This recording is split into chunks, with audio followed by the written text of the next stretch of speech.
hope to me is that resilience, that ability to keep looking towards the future, to keep driving on through those difficult circumstances.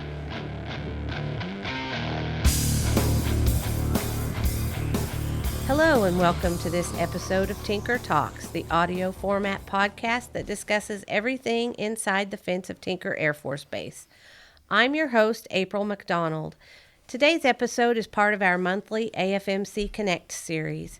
AFMC Connect is an effort by Air Force Materiel Command to reinforce the importance of connection and how it can encourage early help-seeking behaviors. The topic for December is hope. Hopelessness is identified as one of several risk factors associated with suicide. Our goal is to have a workplace culture where checking in with others and seeking help when needed becomes a common occurrence. With me to discuss hope and how to press on during difficult times is our wing chaplain, Chris Reeder. Good morning, sir, and thank you for being here today. Hi, thanks, April. My pleasure. I'm happy to be here.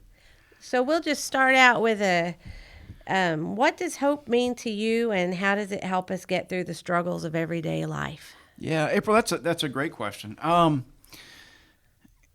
And it kind of depends on what we mean by hope, in what context. In other words, hope can be a couple of different things, right? You can think of hope as, well, I hope for something, right? I hope for a puppy, or I hope to get a promotion, or I hope to get this next thing. But I think in the context of what we're talking about hope as something different. I think we're talking about hope more as how hope is tied to resilience, having hope for future, hope for just hope in life, a positive outlook aspect of hope. And I think that's kind of what we're looking at. So what does it mean to me, and how does it help us get through the struggles of everyday life? In that context, if you have, there's been times, and really not that long ago, you have a work situation that's maybe not great. It takes a real, your hope takes a real hit. Mm-hmm. It's hard to have hope in those situations and push on.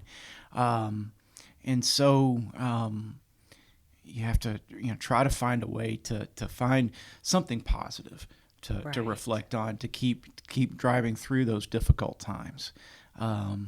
So hope to me is that resilience, that ability to keep looking towards the future, to keep driving on through those difficult circumstances.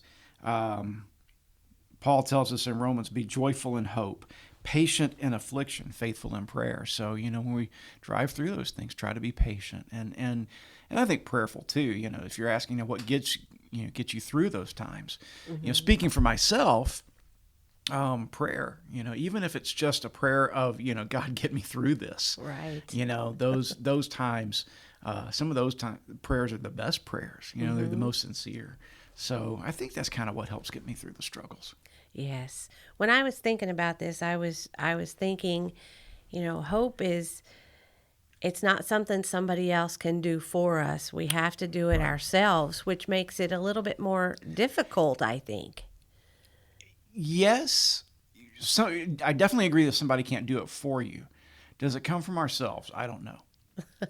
That one I might debate a little bit. And again, I'm thinking something that Paul said in Romans, may the God of hope, right? So for me, the source of my hope isn't me. Right. The source of my hope is God and giving me that hope and resilience. But maybe for some folks, that maybe religion isn't their thing. Maybe they're the source of their own hope. But that's a large theological debate. If you want to get into that one, that's right. We may not have time for that today. Yeah. The holidays are a time of joy for most, but for some it can be challenging. So what can we do to help members of our team who feel vulnerable and alone during this time of the year? Yeah, April, that's a great question. One of the things I've appreciated most about being in the Air Force is how a lot of folks take care of each other. And I think this happens a lot more in our organization than it does, say, in the civilian world. And I'll see if I can illustrate what I mean by that. For a lot of my years as a chaplain, we've tried to do things like adopt an airman programs, right? Particularly this time of year, right? Thanksgiving. Right. Adopt an airman programs and say, hey, here's all these airmen living in the dorms. We need people to adopt them, bring them to their house for Thanksgiving. And we've had lots of folks volunteer to be the host families. And time again, we've had 0 airmen volunteer to be adopted. Oh. Why? Because their squadrons are taking care of them. Right. Quite frankly, there's the squadrons are really good this time of year about in the leadership and supervision. If you got an airman who doesn't have, he's far from home, he's living in the dorms, he doesn't have the squadrons are really good about taking care of their own, and I really appreciate that. And I think that's how it should be. We should take care of our own like that. So. That's really good. So, what can we do this time of year to help members who do feel vulnerable and hurting? I say do more of that. Look for the people around you that are you maybe feeling that way and invite them. Low key, no strings. Mm-hmm. I've also heard some horror stories about people, having airmen over to their house and then putting them to work. Don't do that, please. Just feed them. But take care of folks. That's how you can really help. Yes. Yeah. I agree. I have a song that I love called Worn by the band 10th Avenue North, and it starts with the line, I'm tired, I'm worn, my heart is heavy from the work it takes to keep on breathing. I think a lot of us can relate to that after the events of the last 2 years. There are days when it's just a struggle to breathe, much less get out of bed and come to work. So what can we do to help keep a positive mindset even during the hard times? Yeah, boy, this is dragging on, isn't it? It is. We thought this was going to be, 6 months and then a year, and here we are, almost 2 years later, and we're still going through it. And it does have a tendency to kind of wear you down, I think, a little bit. Mm-hmm. I think of 3 things, come to my mind when I think about this. The first thing I would say is this. This is not forever. I know it seems like it's taken forever. It really does, but there will be an end to this. This is not going to last forever. One of these days, this is going to be a distant memory. I don't know when that's going to be, and I don't know what normal will look like after that, but one of these days, this is going to be a distant memory. All this will be over. The second thing I think about is that, even in these hard times can have positive impacts. There's a lot of strengthening that comes out of difficult situations. Mm-hmm. So look for the positives. Some people have learned a lot more about their faith, through these hard times. Others have gotten closer to their families, particularly through the early days of the lockdown. Right. So there's some positive benefits. Many parents have learned a lot about what their kids are actually learning in school. Having to do the school online. They're going, wait a minute, what? Yes. What are they teaching you? And so they've gotten a little bit more involved. Good things can come out of bad situations. I think of the story of Joseph from the Bible, and if you don't know the story, I'll cover it real quickly. Joseph he had all these brothers. He was the youngest brother. And his daddy favored him, and the brothers were really jealous. And so one day the brothers, they kidnapped him, they threw him into a well, and they sold him into slavery and into Egypt. And he goes to Egypt, and just one bad thing happens after another. He ends up in prison, but through a sequence of events, a long chain of events, he ends up giving advice to the Pharaoh, to the king, about how to prepare for a coming famine. And Pharaoh appreciates his advice so much, he makes him the second most powerful person in all of Egypt. And one day, Joseph's brothers come down to Egypt to buy grain because where they're from, they're in a famine. And after a little while, Joseph reveals himself to his brothers. He says, I'm your brother Joseph, right? And they're afraid. They think that Joseph is going to kill them as revenge for what they did to him. And Joseph says, no. He says, what you intended for evil, God intended for good. Okay, there's a lot of things in this world that are evil or hard, but you know what? God can make good out of those bad situations. Yes. So that's the second thing I think of. The third thing I think of is this. One of my chaplains mentioned this in a sermon the other day, and I wish I could find the quote. It's a great quote, but he talked about how, we have a tendency to count our problems more than we count our blessings. Mm-hmm. how about if we count our blessings instead of counting our problems? Yes. You know, that's a different perspective, and it takes some is. intentionality. You know, you have to train yourself to think of things that way. But how about if we count our blessings instead of our problems? Yes. Yeah, so I think those things will help you get out of bed and have a positive mindset. I think so. It's a lot of times it's hard to see all the good when you're in the middle of the bad. But Right. you have to look for some good in the middle of the bad. And you may not see that good until much, much later, but as you're going through it, maybe, okay, is there some good? You know, what good can come out of this? Or look back on previous times when you went through a bad time and you found good in it and say, okay, well, maybe this will turn out the same way. Right. Yeah. Lately, there's been a lot of uncertainty, which undoubtedly has led to a lot of stress for people. How would you recommend someone manage their stress so it doesn't lead to bigger concerns? Yeah, take a breath. Just take a breath. Our 1-year-old son, TJ, his name is Timothy James. We call him TJ. He's 1 year old. When he's drinking his bottle, man, he just goes for it, right? You know, he's in there and just drinking, and we'll have to remind him. We'll say, TJ, breathe. And I go, okay, take a breath. Just breathe. Sometimes when I'll get stressed, we'll be driving, I'll get stressed. And my wife will tell me, Daddy, breathe, right? You know, just like we tell him, Daddy, breathe. And we'll hear him in the back seat going, it's like, thanks for the sport, son. You know, just take a breath. Take a breath. Relax. You know, you may need to go for a walk, step outside, whatever.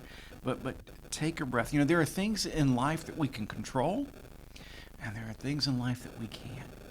And part of the trick is separating the things we can control from that we can't. Yes. Things you control, the things you cannot control, there's not a whole lot of sense getting upset about it, right? Because you can't do nothing about it.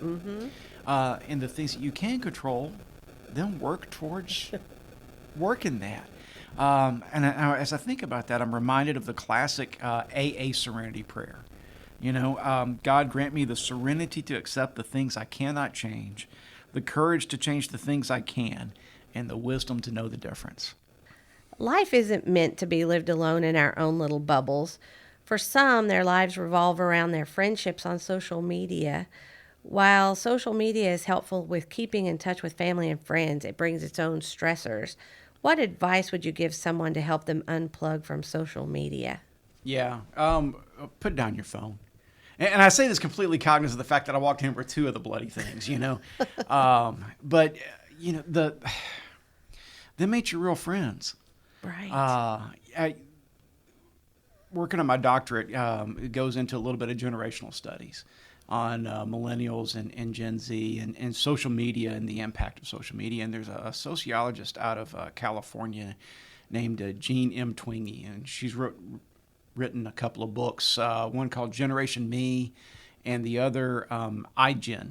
And she talks about the connectivity and the promise of social media, right? The promise of social media was, hey, you know, social media is going to help you be more connected with more people, and it's going to enhance your relationships. And really what's happened is the opposite.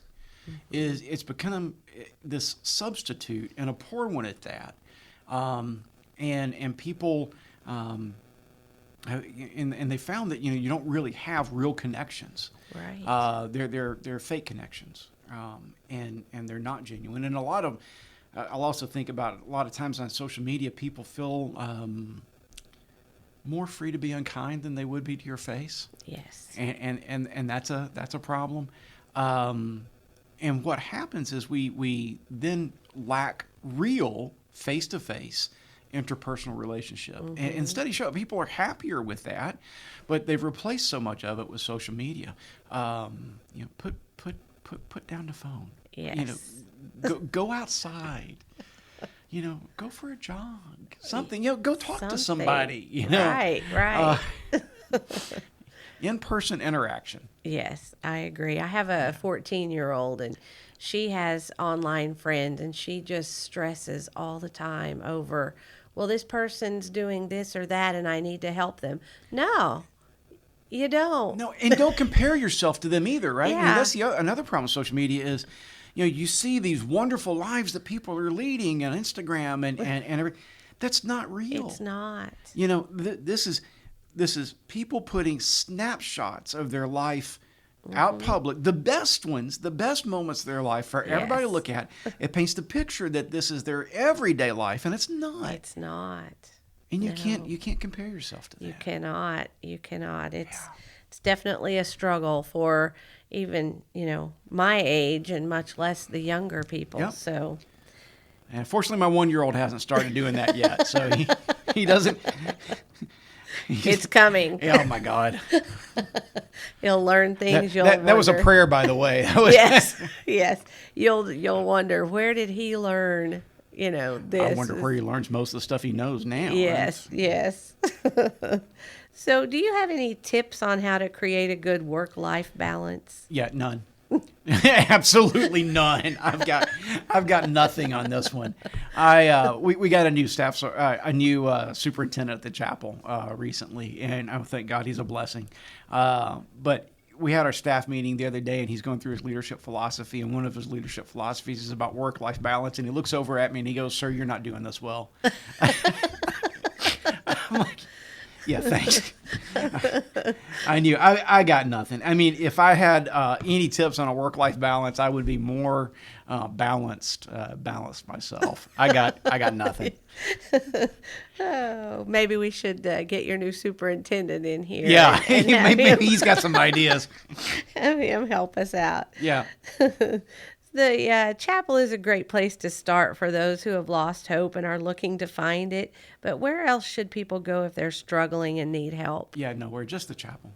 Yeah, I'm totally kidding. That's not serious. Two things come to mind on that one. One is chapel related. The other is not. The chapel related one is the Latte Lounge, right? So that's a place that we have over in the dorms for the airmen to come hang out. Get some coffee, play pool, play some instruments. There's musical instruments over there. I don't know. Maybe talk to a live person instead of being on social media. Get to know each other, right? So socialize, congregate, things like that. That's one thing that comes to mind. The other is Pam Kloiber's Home Away from Home, and I think you had them recently. Yes, we did. Yeah. So great organization. That links a young airman up with a host family, and again, it underscores that actual in-person connection, right?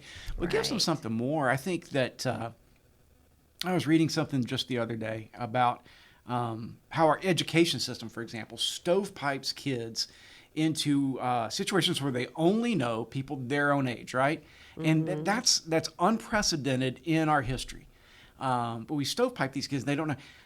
Something like Homes Away from Home, gives them a chance to interact intergenerationally, to learn something, to have the experiences or the help of people who have been there further along in life, help them learn how to adult, and now that's a verb.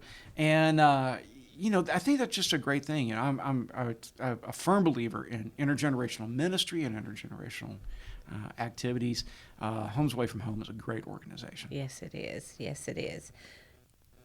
Anyone, military, civilian, or contractor, can come to the chapel to talk to the chaplains, correct? Yeah, that's true. I mean, we're primarily there for the active duty, right? And I say that from the perspective of that's who we're funded and manned for. But we absolutely are there for everybody. If anybody walks in and has a problem, that's what we do. We're there to help them. And then one of the benefits, I'll also take this opportunity, anything that they say to that chaplain, right, in that counseling situation is 100% confidential, no exceptions. And that's, we're the only ones that, it's because we're religious professionals, but that's a real safe place that creates a lot of safety for you to be able to talk freely. Yes. So 100% confidential, no exceptions. So, all right. Good to know. Mm-hmm. How do people get in touch with you? Just call the chapel, main chapel line, 734-2111. All right. Is there anything we haven't touched on that you would like to talk about or add to this conversation? Happy Thanksgiving and have a Merry Christmas. All right. Well, thank you again for sitting down with me today. My pleasure. For those of you who want to know more about AFMC Connect, visit afmc.af.mil/connect. To find out what's happening at Tinker Air Force Base, follow us on social media at Tinker Air Force Base on Facebook and Instagram, and at team_Tinker on Twitter, or visit our website at tinker.af.mil. And for those of you out there who are struggling with finding your hope, reach out to somebody, whether it's the chaplains or it's a coworker, whoever. Just reach out to someone, because they want to help you, and we all want you to find your hope and get through it. So thanks for listening. Have a great day.